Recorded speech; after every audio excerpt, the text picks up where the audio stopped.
Look at this chart. Gold isn't slowly rising, it's accelerating.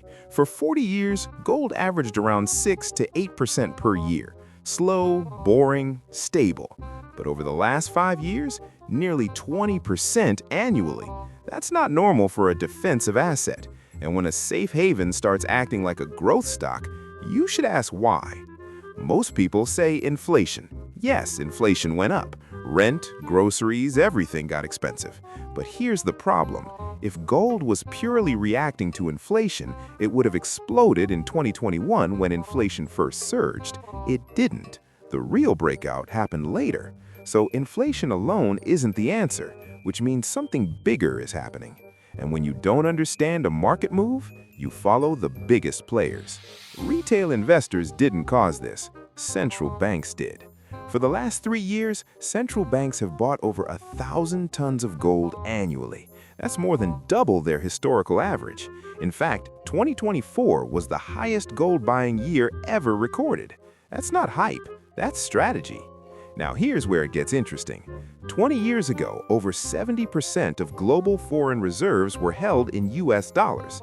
Today, around 58%. That 12% drop may sound small, but globally, that represents trillions of dollars. This isn't a dollar collapse, it's diversification. And where is that diversification going? Gold. Because gold can't be printed. Gold has no counterparty risk. Gold doesn't rely on political systems. It's monetary insurance. Now add rising debt levels, growing deficits, higher interest payments. This doesn't mean crisis tomorrow, but large institutions don't wait for crisis. They prepare before it. That's what this gold buying looks like, insurance. And here's the strange part. Stocks are near all-time highs. AI companies are valued aggressively. Risk assets look optimistic. But gold is also at all-time highs. Historically, markets pick a lane. When confidence is high, stocks rally. When fear is high, gold rallies. Not both.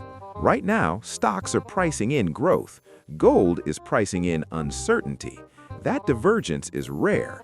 Gold doesn't surge when trust is strong. It rises when trust begins to weaken, even slightly. Not collapse, just doubt. And doubt doesn't trend on social media. It builds quietly, just like gold inside central bank vaults.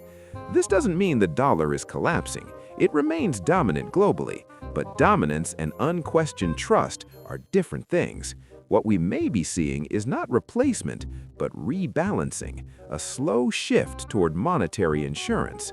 So gold isn't exploding because it's shiny, it's rising because the biggest financial institutions in the world are hedging uncertainty. And when the smartest money in the room increases insurance, you don't ignore it, you pay attention. The real question isn't should you buy gold. The real question is, what are central banks preparing for? Because markets whisper before they scream, and gold usually moves first.